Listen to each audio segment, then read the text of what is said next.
आणि या घडीची सगळ्यात महत्त्वाची बातमी, केरळमध्ये विमान रनवेवरती घसरलंय। या घडीची सगळ्यात मोठी बातमी आहे, 2 लोकांचा मृत्यू देखील झालेला आहे। लँडिंग करताना विमानाचा अपघात झालाय।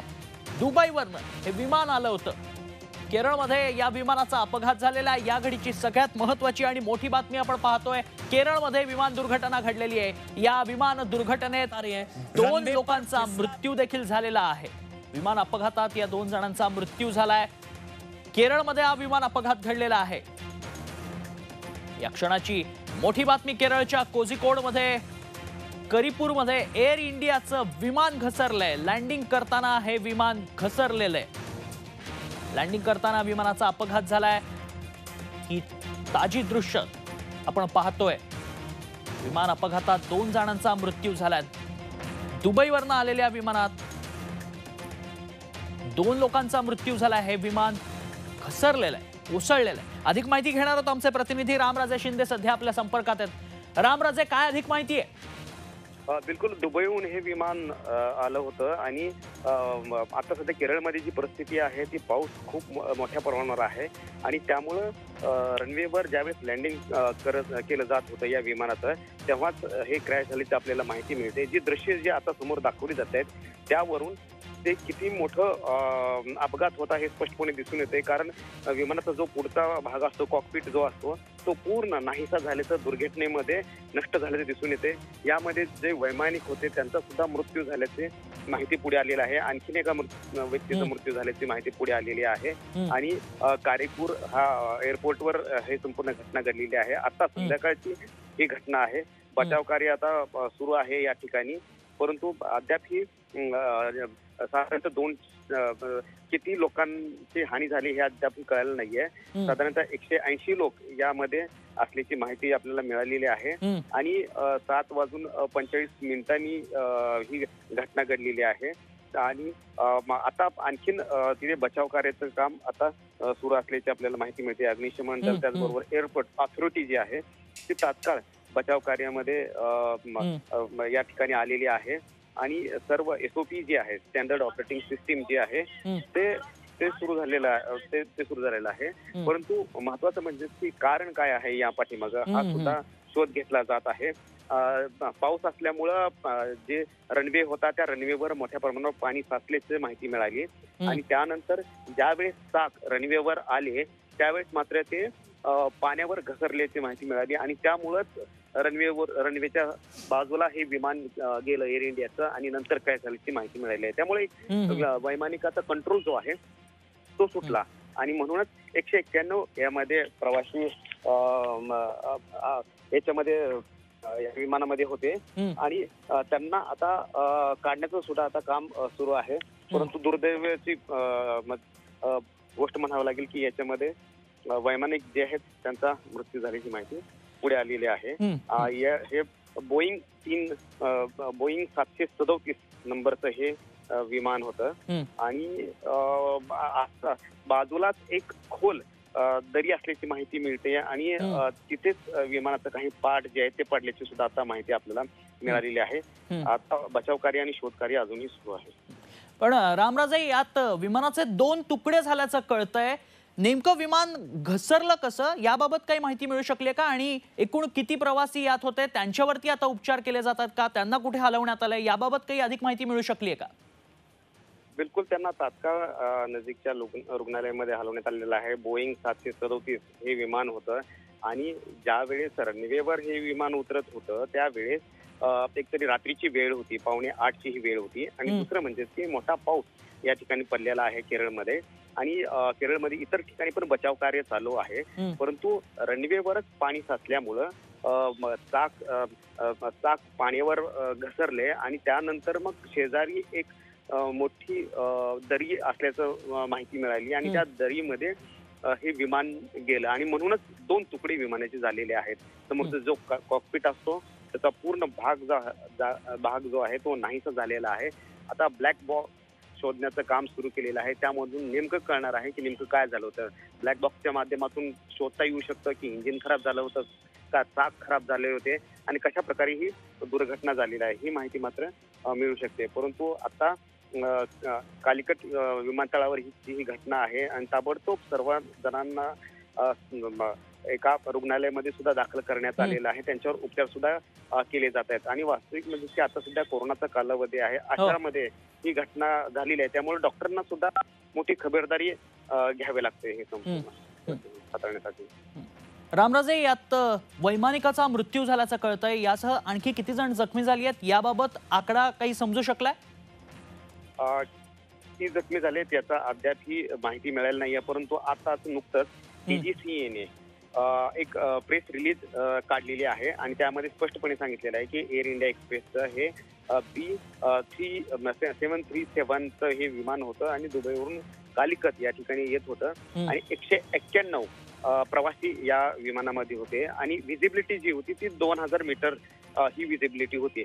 परंतु मोठा पाऊस पडला होता आणि त्यामुळं जे रनवे 10 वर हे लँडिंग होणार होतं, परंतु रनवे 10 पर्यंत हे विमान पोहोचू शकलं नाही आणि ते खाली कोसळलं आणि खाली कोसळल्यामुळं जे चाक होते ते सुद्धा तुटले आणि हे विमान खाली कोसळल्यानंतर दरीमध्ये गेलं आणि म्हणून त्या विमानाचे 2 तुकडे झाल्याची माहिती आता जाहीर केलेली आहे. DGCA ने एक पत्र काढलेलं आहे. त्यामुळे ही ताजी माहिती आहे, परंतु DGCA ने अद्यापही यामध्ये किती लोक जे आहेत त्यांना जखमी झालेले आहेत किंवा काय हानी झालेली आहे का, त्या संदर्भामध्ये मात्र अद्याप कोणतंही वक्तव्य केलेलं गेलेलं नाहीये.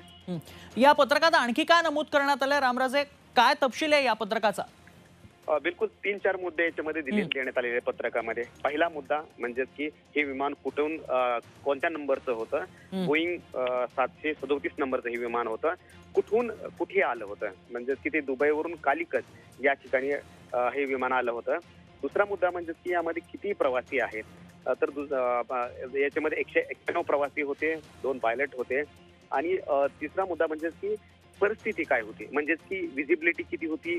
पाऊस मोठ्या प्रमाणावर होता, व्हिजिबिलिटी 2000 मीटर होती. पाऊस मोठ्या प्रमाणावर असल्यामुळं रनवे 10 वर उतरण्यासाठी सांगण्यात आलं होतं, परंतु रनवे 10 वर उतरतानाच नेमकं विमान क्रॅश झालं आणि हे विमान शेजारी दरीमध्ये जाऊन पडलं आणि दरीमध्ये जाऊन पडल्यानंतर 2 भाग याचे झाल्याचं सांगण्यात आलेलं आहे. आता सध्याच्या प्रेस रिलीजमध्ये एवढीच माहिती देण्यात आलेली आहे.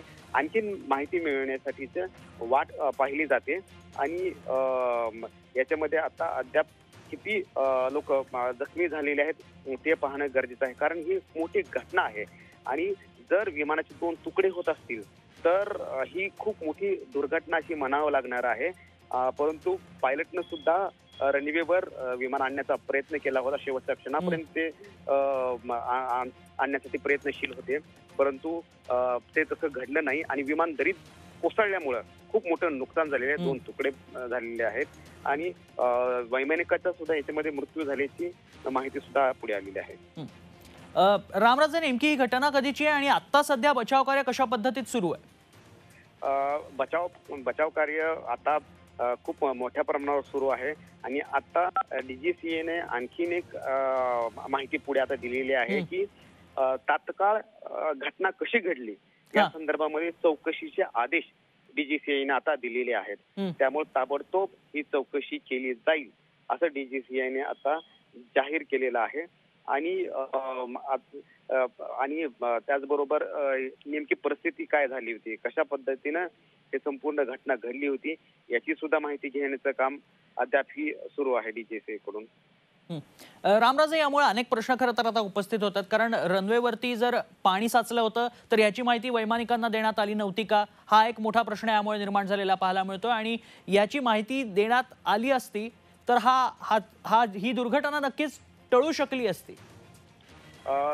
बिलकुल तन्मय, परंतु जर दुसरा वैमानिकाची जर परिस्थिती पाहिली किंवा वैमानिकांनी केलेले जे प्रयत्न जर पाहिले तर विमान हे बराच वेळ हवेमध्ये होतं आणि लँडिंग करणं हे गरजेचंच होतं, कारण पाऊस जो आहे तो धो-धो पडत होता, गारा सुद्धा पडत होत्या आणि अशा परिस्थितीमध्ये जास्त वेळ वैमानिकाला विमान जे आहे ते वर ठेवणं शक्य नव्हतं आणि म्हणूनच बराच वेळ या विमानाने अगोदर फेऱ्या मारल्या हवेत आणि त्यानंतर नंतर जेव्हा सिग्नल देण्यात आला तेव्हा ते सिग्नल मिळाल्यानंतरच वैमानिकाने लँडिंग करण्याचा प्रयत्न केला, परंतु ते लँडिंग करतानाच ही दुर्घटना घडलेली आहे. जे पावसाचं जे पाणी साचलेलं होतं ते स्पष्टपणे दिसलं नाही आणि रनवे ज्या ठिकाणी सुरू होताच रनवे 10 नंबर जो रनवे आहे त्याच ठिकाणी पाणी साचलं होतं आणि म्हणूनच ते विमान कंट्रोल झालं नाही, नियंत्रणाच्या बाहेर गेलं आणि पायलटला दोघांही विमान कंट्रोल झालं नाही आणि मग ते एका शेजारी दरी होती, त्या दरीमध्ये हे विमान कोसळलं आणि म्हणूनच विमानाचे 2 तुकडे झाल्याची आपल्याला माहिती मिळाली आहे. बचाव कार्य कशा पद्धतीत आता सुरू करण्यात आलेलं आहे, कारण पाऊस मोठ्या प्रमाणात पडल्याचं कळतंय, तर बचाव कार्यात कोणते अडथळे येतात का आणि कशा पद्धतीत हे बचाव कार्य सुरू करण्यात आलं? बिलकुल, कारण दोन्ही पातळीवर सध्या लढा आहे. पहिला म्हणजे की सगळ्यात महत्वाचं की आता बचाव कार्य करणं गरजेचं आहे आणि त्याच वेळी कोरोनाच्या पार्श्वभूमीवर सुद्धा खबरदारी सुद्धा घ्यावी लागणार आहे. डॉक्टरांना ताबडतोब बोलवण्यात आलेलं आहे. अँब्युलन्सचं प्रमाण एअरपोर्टवर काही उपस्थित होत्या, परंतु ही घटना अचानक घडलेली आहे, त्यामुळे कोणाला माहिती पण नव्हतं आणि म्हणून आणखीन अँब्युलन्स मागवून घेतलेला आहे आणि त्याचबरोबर डॉक्टरांची टीम ही सुद्धा मोठ्या प्रमाणावर बोलवण्यात आलेली आहे आणि विमानतळावर एक छोटंसं एक सेंटर सुद्धा तयार करण्यात आलेलं आहे आणि ज्यांना जे याच्यामधून बचावलेले आहेत त्यांना आणण्याचं काम सुरू आहे. जे जखमी झालेत त्यांना सुद्धा ताबडतोब रुग्णालयामध्ये नेण्याचं काम सुरू आहे आणि ज्यांना मोठा धक्का बसलेला आहे किंवा किरकोळ जखमी झालेले आहेत त्यांच्यावर तात्काळ तिथल्या त्या क्षणी उपचार करण्याचं काम सुद्धा सुरू केलेलं आहे. केरळ सरकारसमोर आता हे खूप मोठं आव्हान असणार आहे की प्रत्येक नागरिकांना सुखरूप आणणं, सुखरूप पोहोचवणं, त्यांच्यावर योग्य प्रकारे उपचार करणं. इन्क्वायरी आता यापुढे होईल, चौकशी याच्यामध्ये नेमकं चौकशीमध्ये रनवेवर पाणी कसं काय साचलं गेलं याची सुद्धा पाहणी केली जाईल. त्यावेळेस कर्मचारी कुठे गेले होते, कर्मचाऱ्यांना हे माहिती नव्हतं का, जसं आपण प्रश्न उपस्थित केलेला आहे.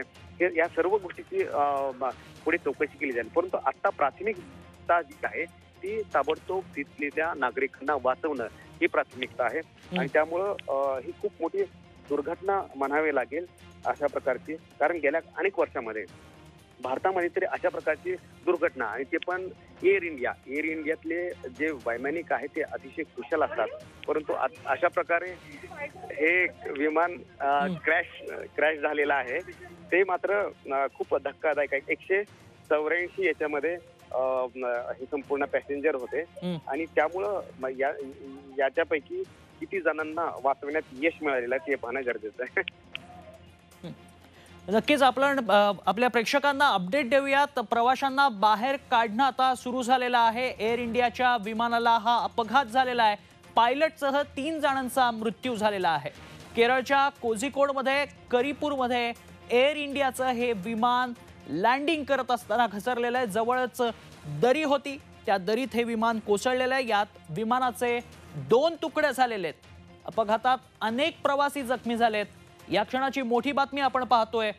केरळमधल्या कोझिकोडमध्ये हे विमान उतरत होतं. करिपूरमधल्या हवाई पट्टीवरती हे विमान उतरत होतं. एअर इंडियाचं हे विमान घसरलेलं आहे. बचाव कार्य करण्यात येतंय. अपघातात अनेक प्रवासी जखमी झालेले आहेत. दुबईवरनं आलेल्या या विमानात 191 प्रवासी असल्याचं कळतंय. रामराजे, 25 फूट उंचावरनं हे विमान खाली कोसळल्याची नवी अपडेट समोर येतेय. याबाबत काय अधिक माहिती आहे? बिलकुल, 25 फुटावरून विमान खाली कोसळत असताना त्याचा जो गती होती ती सुद्धा लँडिंग करतानाची असते, ती असल्यामुळेच हे विमान घसरलेलं आहे. खरं तर आणखीन जर विमान जर उंचीवर असतं आणि उंचीवरून जर हे कोसळलं असतं तर मात्र खूप मोठी आणखीन हानी झाली असती. आता याच्यामध्ये बचाव कार्य सुरू आहे. काही प्रवाशांना सुद्धा वाचवण्याचं काम सुरू आहे, परंतु वैमानिकानं पूर्ण आत्मनात प्रयत्न केले होते आणि म्हणूनच त्या विमानाला व्यवस्थित लँडिंग करण्यासाठी प्रयत्न करण्यात आले होते, परंतु पाण्यामुळं हे चाक घसरलं आणि त्यानंतर ही घटना घडलेली आहे, अपघात घडलेला आहे.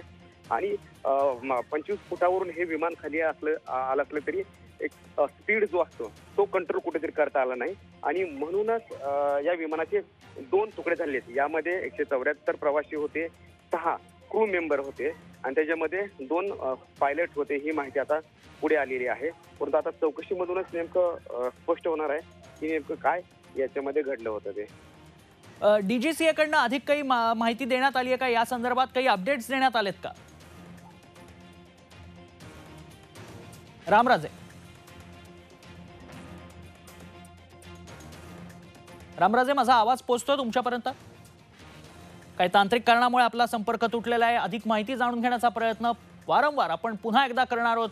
मात्र ह्या घडीची सगळ्यात मोठी बातमी आपण पाहतोय. केरळमध्ये एअर इंडियाचं विमान कोसळलंय. विमानाचे 2 तुकडे झालेत. विमानामध्ये 191 प्रवासी प्रवास करत होते. दुबईवरनं हे विमान आलं होतं. केरळच्या कोझिकोडमध्ये करिपूरमध्ये एअर इंडियाचं हे विमान घसरलेलं आहे. 35 फुटांवरनं हे विमान कोसळलं. जवळच दरी होती. या दरीत हे विमान कोसळलं. त्यामुळे या विमानाचे 2 तुकडे झालेले आहेत. वैमानिकांचा मृत्यू झालेला आहे. बचाव कार्य सुरू झालेलं आहे. प्रचंड पाऊस असल्यामुळे ही दुर्घटना झाल्याचं प्राथमिक अंदाज हा वर्तवण्यात आलेला आहे. या संपूर्ण प्रकरणाची चौकशी तातडीनं चौकशी करण्याचे आदेश DGCAनं दिलेले आहेत. विमानाचे 2 तुकडे झालेत. विमानामध्ये 191 प्रवासी प्रवास करत होते. लँडिंग करताना हा अपघात झालेला आहे. अतिशय दुर्दैवी अशी घटना म्हणावी लागेल. पायलटसह 3 जणांचा मृत्यू झाल्याचं कळतंय. केरळच्या कोझिकोडमध्ये करिपूरमध्ये एअर इंडियाचं हे विमान लँड करत असताना घसरलेलं आहे. एअर इंडियाचं विमान घसरलंय. बचाव कार्य सुरू करण्यात आलेलं आहे. तातडीनं जे प्रवासी या विमानात प्रवास करत होते त्यांना आता बाहेर काढण्याचं काम सुरू करण्यात आलंय. या घडीची मोठी बातमी, रनवेवरनं हे विमान घसरलं आणि जवळच असलेल्या दरीत कोसळलंय. 35 फुटांवरनं हे विमान कोसळलंय. बचाव कार्य कशा पद्धतीत सुरू आहे हे दृश्य आपण पाहतोय. थेट दृश्य आपल्यापर्यंत पोहोचतायत. ॲम्ब्युलन्स रनवेवरती आलेल्या आहेत. प्रवाशांना वाचवण्याचं काम सुरू झालेलं आहे. एअर इंडियाचं A737 बोईंग या प्रकारचं हे विमान रनवेवरती लँड करत असताना घसरलेलं आहे. केरळच्या कोझिकोडमध्ये करिपूरमध्ये ही दुर्घटना घडलेली आहे. मोठी बातमी या क्षणाची. विमानाचे 2 तुकडे झाले. हे विमान कोसळल्यानंतर साधारण 35 फुटावरनं हे विमान कोसळलं जवळच असलेल्या दरीमध्ये. या विमानात 191 प्रवासी प्रवास करत होते. लँडिंग करताना हे विमान कोसळलेलं आहे. दुबईवरनं हे विमान केरळच्या कोझिकोडमध्ये करिपूर एअरपोर्टवरती लँड करत होतं. यावेळी ही दुर्घटना घडलेली आहे. यावेळी प्रचंड पाऊस होता आणि त्यामुळेच ही दुर्घटना झाल्याचं सांगण्यात येत आहे. विमानात 191 प्रवासी होते. या दुर्घटनेत विमानाचे मात्र 2 तुकडे झालेत. मोठं नुकसान झालंय. यात वैमानिकांसह आणखी एकाचा मृत्यू झाल्याचं कळतंय. लँडिंग करत असताना ही दुर्दैवी घटना घडलेली आहे. हे विमान दुबईवरनं आलं होतं. केरळच्या कोझिकोडमध्ये ही घटना घडली आहे. केरळच्या कोझिकोडमध्ये करिपूरमध्ये एअर इंडियाचं हे विमान घसरलेलं आहे. बचाव कार्य सुरू करण्यात आलंय. तातडीनं बचाव कार्य सुरू करण्यात आलंय. अचानक ही घटना घडल्यामुळे कोणाला काही समजलं नाही. केरळमध्ये साधारणतः रात्रीच्या वेळी ही दुर्घटना घडलेली आहे आणि त्यानंतर आता बचाव कार्याला वेग आलेला आहे.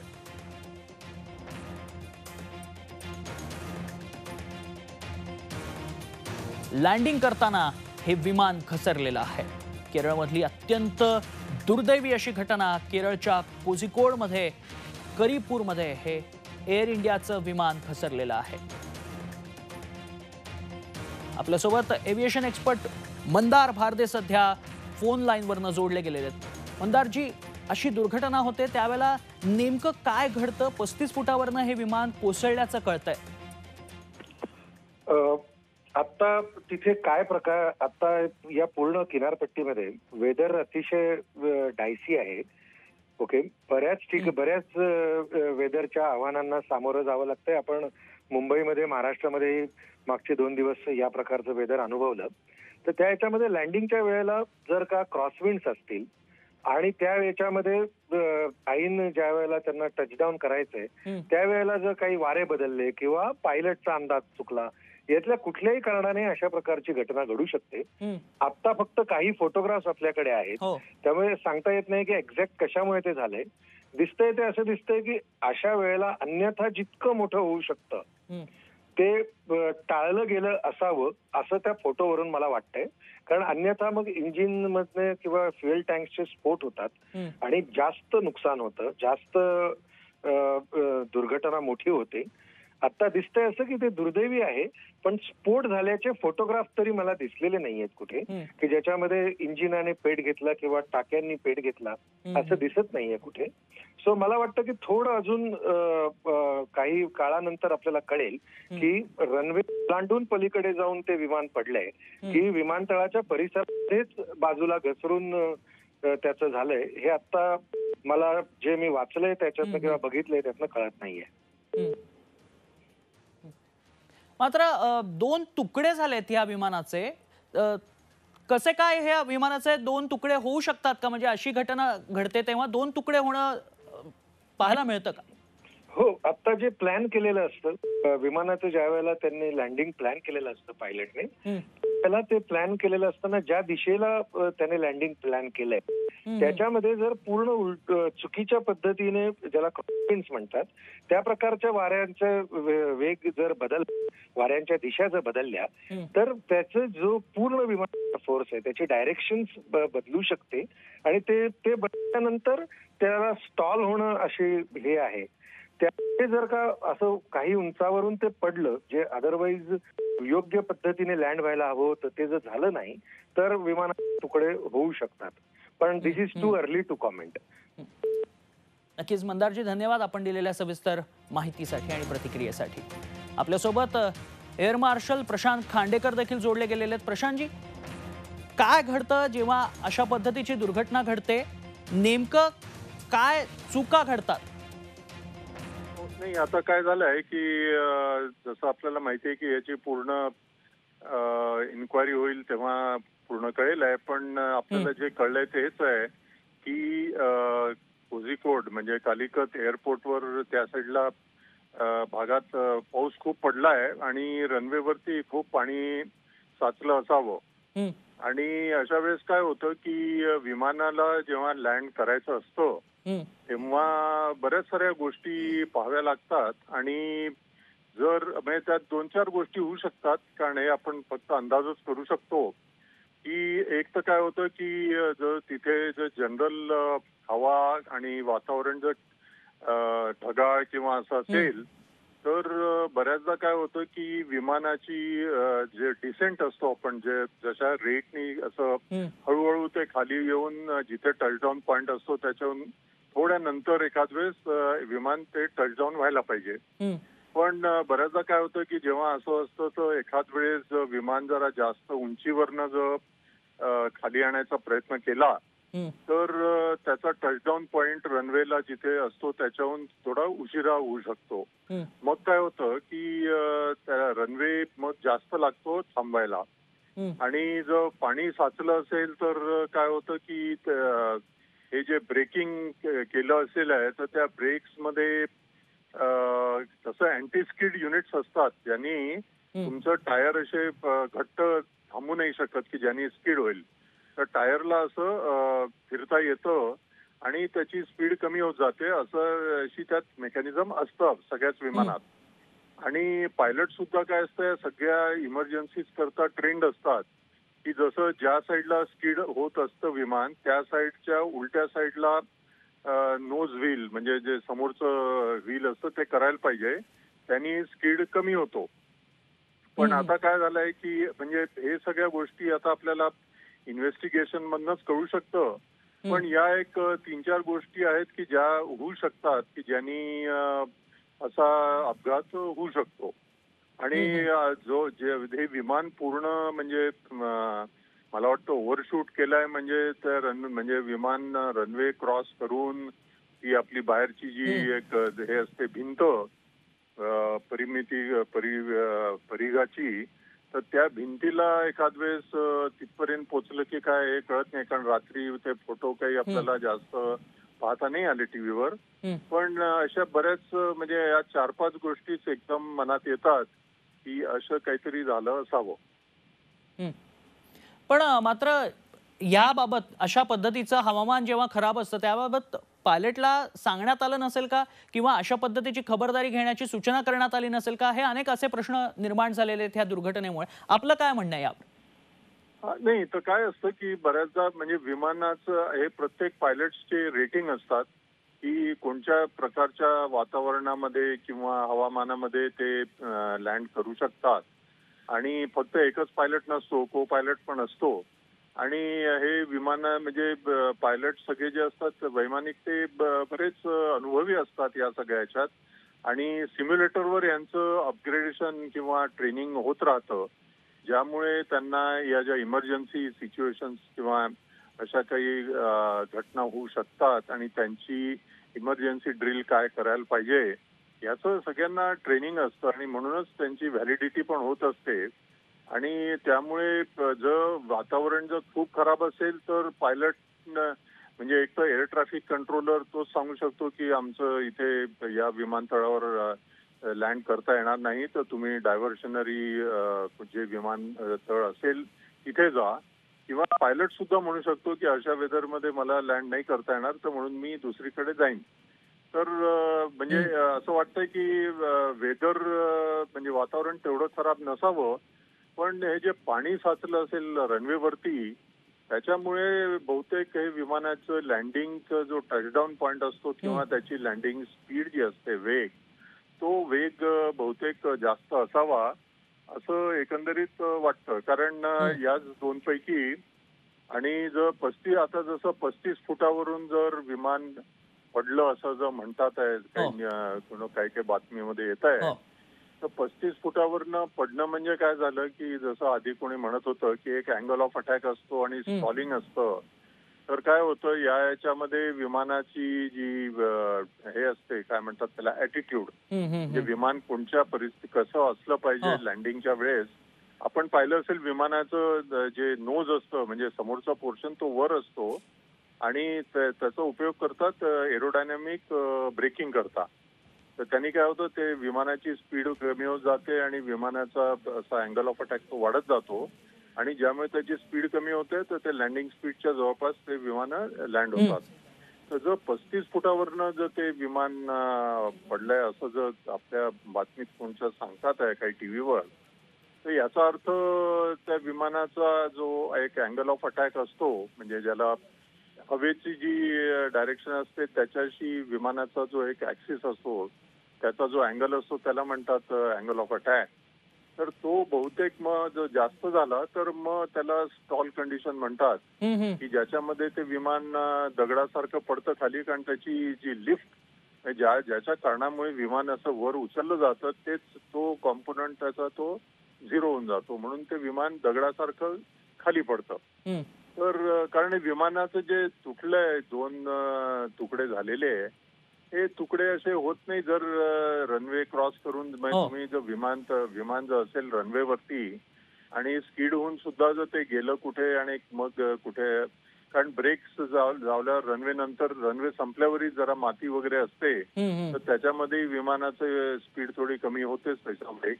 आणि जेव्हा जरी त्यांनी आपल्या त्या भिंतीला किंवा कुठे असं जरी त्यांनी आदळलं तरी इतका त्याची स्पीड किंवा की ज्याच्यामुळे 2 तुकडे व्हावे हे जरा कठीण वाटतं. पण बोला. नाही तर म्हणजे आता सांगणं कठीण आहे, कारण असे काय आता छोटे छोटे असे जे माहिती येते ती तुटक माहितीवरनं आपण म्हणजे कुठे असं आपण हे नाही करू शकत की असंच झालं असेल, कारण सध्या तर नुसत्या शक्यता आहे. आणि फ्लाईट डेटा रेकॉर्डर जो असतो त्याच्यामध्ये सगळं माहिती पडेल आहे. आणि एअर ट्रॅफिक कंट्रोलर आणि पायलटचं जे काही संभाषण झालंय त्या संभाषणावरनं सुद्धा कळेल आहे की त्याच्यामध्ये सुद्धा काही कठीण म्हणजे पायलटला काही कठीण वाटत होतं का किंवा एअर ट्रॅफिक कंट्रोलरला काही वाटत होतं का की विमान फार उंचावरनं येत आहे. तर हे सगळं त्यांचं जे व्हॉइस रेकॉर्डर असतो तर तो ऐकल्यावर आपल्याला कळेल आहे की असं का झालं. नक्कीच धन्यवाद प्रशांतजी आपण दिलेल्या सगळ्या सविस्तर प्रतिक्रियेसाठी आणि माहितीसाठी. आपल्यासोबत एअर मार्शल निवृत्त प्रशांत खांडेकर फोन लाईनवरनं जोडले गेले होते. त्यांनी आपल्याला या संदर्भात टेक्निकल बाबी समजवल्या आहेत. एनडीआरएफच्या तुकड्या आता कोझिकोडला रवाना झालेल्या आहेत. केरळच्या कोझिकोडमध्ये करिपूरमध्ये एअर इंडियाचं विमान घसरलंय. लँडिंग करताना ही दुर्घटना घडलेली आहे.